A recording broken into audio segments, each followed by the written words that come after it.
consumed in the world is biofuel. In the next 30 years, we think that's going to rise to about 30 or 35%. So still, hydrocarbons are going to have an important role to play in the future of the world and in the future of transportation in particular. But what does that mean in terms of sustainable development to a company like Shell? We believe that we recognize the climate change challenges, but we believe that we have to responsibly deliver cleaner, more reliable and more affordable energy. We consider this to be the best contribution we can make to a more sustainable world where economies can actually thrive. In practice, we contribute to sustainable development by both sharing the benefits of energy production,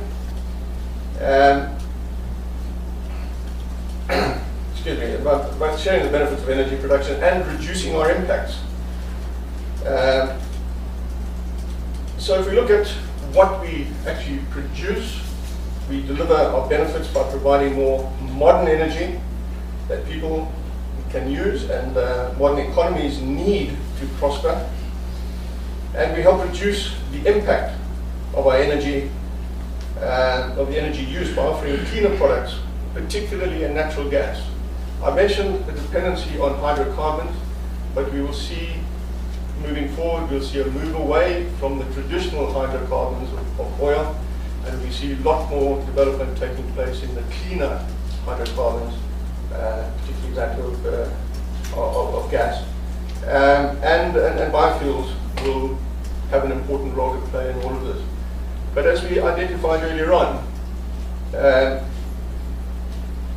CO2 is an important element in the whole climate change agenda, and our responsibility in that area goes into trying to work out ways that we can actually capture and store CO2. So we really do focus on four major areas, and they are in supplying more natural gas, and a lot of that natural gas actually goes into electricity generation. And so there's quite a move away from the coal-based powering systems into natural gas.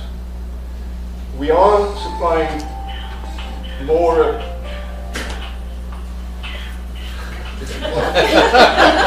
Trying to work out what that was.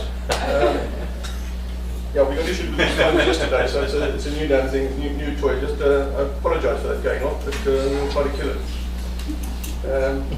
Not my usual ringtone, I must add.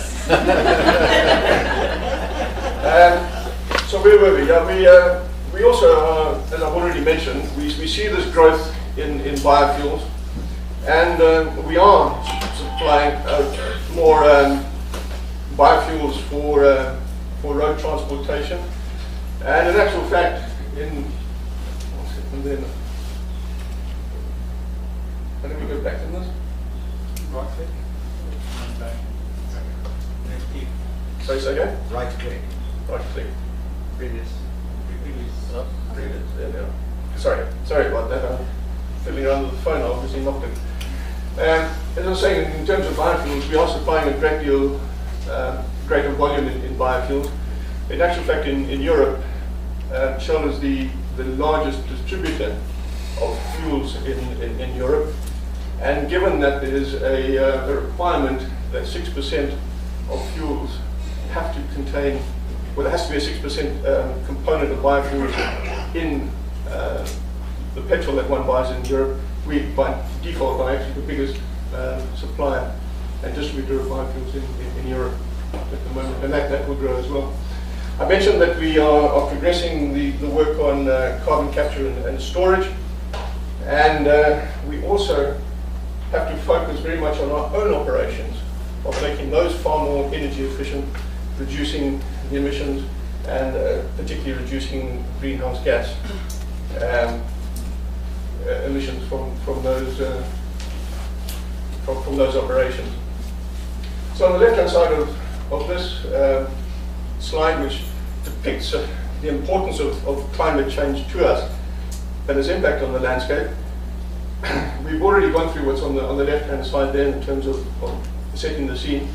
Excuse me. We do work on all of these areas on the right-hand side, but for the purpose of this presentation, we want to focus more on that box that is the red outline to it, and we have considerable concern for the physical environmental impacts. So the impacts of water stress. We do work in water-stressed environments, be they either dry environments or where water is frozen. And we do realize the impact that we may have working on a water-stressed environment. We have to build our future facilities with climate in mind, extreme weather conditions and extreme weather events in the future. What about cyclones? We've heard a lot about cyclones, hurricanes, typhoons this afternoon. How do you build a facility to withstand a typhoon? How do you deal with sea level rise? So all these things that affect our assets, our operations, our supply chains, our employees, and the market in general. So let's go and have a more detailed look at that. The way that we have approached this in Shell is that for many years now, this takes us way back to my early days in Shell, back in 1990, the group came forward with a commitment on its health, safety, and environmental aspects. And the highlights of this, without trying to read through that rather cluttered slide, is that our aim is, and it's contained in the wording there, is to do no harm to people and to protect the environment and to contribute to societies where we operate. Sounds like big talk, but we take this very, very seriously in the group. That commitment and policy is signed by the Chief Executive. You go to any Shell office, you will find that on the wall, and you will find the people in the Shell group actually endeavouring to deliver that. We have a comprehensive set of business principles that helps us deliver this, and we actually measure and record and are assessed on on the way that this is actually delivered. Senior executives in Shell each year report to the Chief Executive on how well they have delivered against this commitment. A little bit more in terms of how we actually do this. So for all of our operations, we apply this principle of what we call the bow tie. It's a very, very simple and very effective tool that we use. On the left-hand side there, you see that we put in our control barriers for any hazards or incidents that may occur. And I must emphasize here that in all of our operations, we don't rely on just one control barrier. We have a minimum of 2 in place at any time. And should those be breached, we will actually close in the facility altogether. So if we're talking about blowout preventers in deep sea exploration and production, we will always have 2 of those in place functioning, and should they malfunction, the whole facility will be closed down. So we have effective hardware controls and recovery. A lot of emphasis is put in the design integrity of our facilities, the technical integrity, and the actual operating integrity of all of our operations. But what must be emphasized as well is the right-hand side of that bow tie. It's not so much a case of the left-hand side failing, but on the right-hand side, we will actually put in place mechanisms which you might even consider to be redundant mechanisms, but it's a philosophy that exists within the group. For example, we are now have the permits and permission to drill on the north slope of Alaska in the Arctic. We have the vessels there. They are drilling at the moment. We have on immediate standby relief well drilling equipment on standby. You may consider it to be an overkill, but if something does go wrong there, if these barriers, the two protective barriers do fail, we are ready to drill. We also have all the spill prevention mechanisms in place there. But I'd also like to focus on the central part of the boat tie there. None of this actually operates unless you've got your leadership of your organisation that drives these philosophies within the group. We often look at different ways of doing things. We saw earlier on in the TNC presentation the topic of oyster beds, the reconstruction of the oyster beds. That's actual work that we're doing with TNC in the Gulf, looking at innovative ways of how we can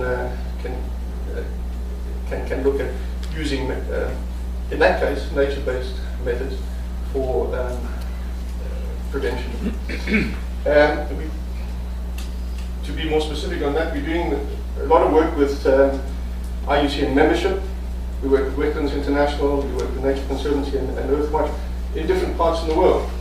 And in actual fact, the top left-hand photograph there is oyster bed recovery in the Gulf of Mexico that we are doing. And if you need any more information on this, we're more than willing to discuss. But to conclude, I also said, how do you build facilities that will withstand environmental onslaughts? This is a photograph of work that is going on at the moment. This is the Prelude Floating Liquefied Natural Gas Facility. This is a whole natural gas production facility that will take the gas out of the Earth's crust and processes all the gas on that vessel. This is all done at sea. We've got the whole production there on a very compact area. Might say it's compact area. That vessel takes up the size of about 4 very large football fields. But everything is done on that one vessel. It then means that we don't have to take the gas on shore. So we don't have to pipe it through environmentally sensitive areas. We don't have to go through coral reefs. We don't have to go through the seagrasses. We don't have to go through mangroves. And thereby we limit the impact to those shoreline areas. This is a facility that is actually currently being built here in Korea and should be in place on the northern shores of Australia and the Northern Territory in the next 2 or 3 years. And with that, I think I've covered enough. If there are any questions, more than happy to take those questions. Thanks.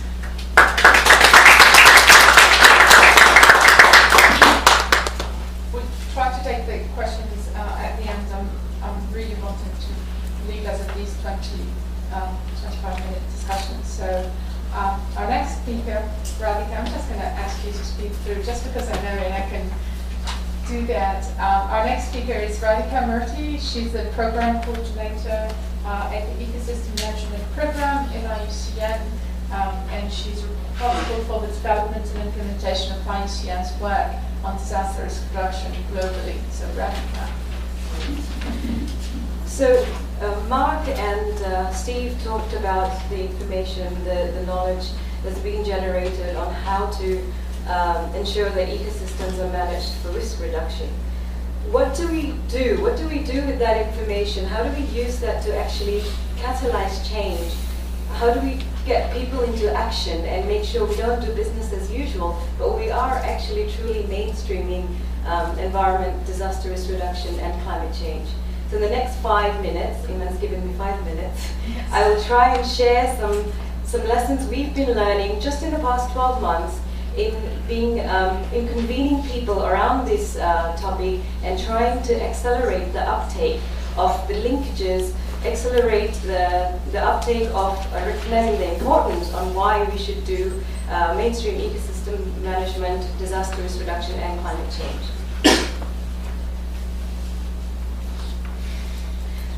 As Mark said, we know enough. We do know enough, but when we pull it together, we know a lot. So we, at the global level, a few years ago, decided to come together as 14 organizations that actually believe that the role of ecosystems is central to risk reduction and climate change adaptation, in the form of something called the Partnership for Environment and Disaster Risk Reduction. And as you can see, TNC is there, we're there. Elaine here is from WWF International. We try to coordinate very closely to pool our expertise, our knowledge, our outreach through our various regions and projects on the ground, and really catalyze change around mainstreaming environment, disaster risk reduction, and climate change. And the idea is to target researchers, scientific research, and get them to appreciate why we need to work with them to address some of the gaps we have, we have significant knowledge gaps in this area. Also in parallel work with policymakers to get them to understand why the ministries should talk to each other, why the districts should talk to each other, and start having integrated approaches, as well as look at some innovative ways of capacity building so that people can go out and know how to do ecosystem-based disaster risk reduction and climate change adaptation. We formulated our work loosely around this definition that sustainable management, conservation, and restoration of ecosystems to provide services that reduce disaster risk by mitigating hazards and by increasing livelihood resilience. This by no means is a formally recognized definition, but it gives us a framework amongst the partners to work within. And we've come up with some key products such as contribution to the Global Assessment Report, the SREX report, IPCC SREX report that came out, as well as one key product, which is some training that brings people together from across sectors to try and get them on the same level of understanding. There's still quite a bit of bridging to be done amongst environment managers, climate change adaptation practitioners, and disaster risk managers. So this training we've got is a 3 to 4 day training that is followed by a training needs assessment, so we can localize the material to the government's needs or the project's needs. And we've conducted this in Asia, recently in Armenia, Azerbaijan, Georgia. We'll be conducting a few more. And this is trying to convene people around this area, these 3 topics, get them on the same level, and then start identifying very concrete actions as to how we move forward in being able to address these 3 issues in an integrated way. Just to give you an idea of the content of the training, it's got quite a few modules because we have to be extremely adaptive.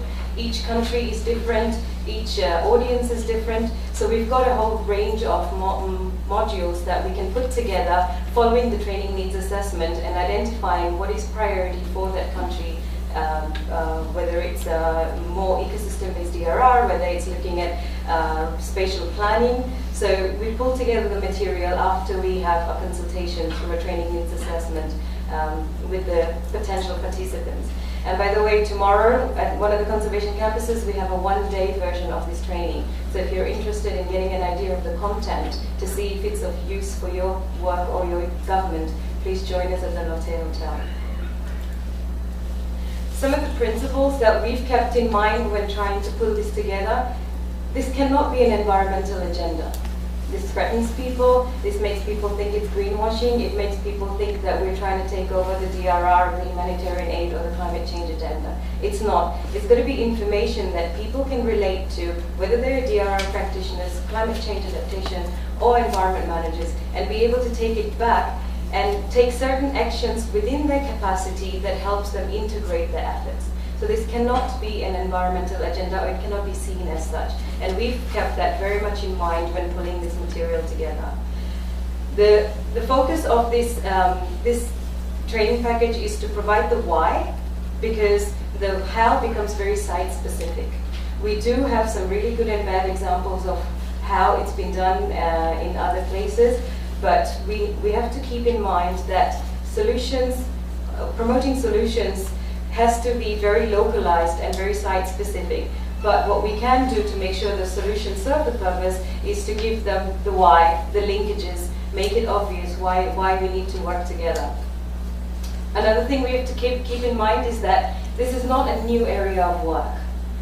Environment has been contributing to risk management, risk reduction for years. Either we've not been consciously making effort to communicate it, or consciously communicated with climate change managers, humanitarian aid people, to get them to recognize the role of environment. So we make sure local experts who are already working in these areas come in with concrete examples of, okay, we're doing a watershed management, but we're also contributing to flood management. So this is not a new area of work. This is something we've been doing for years. We just need to be able to communicate the links much better. And we've had to ensure that it's easily adapted at various levels. Sometimes risk management is at a district level, sometimes it's centralized at a government level, so we've had to be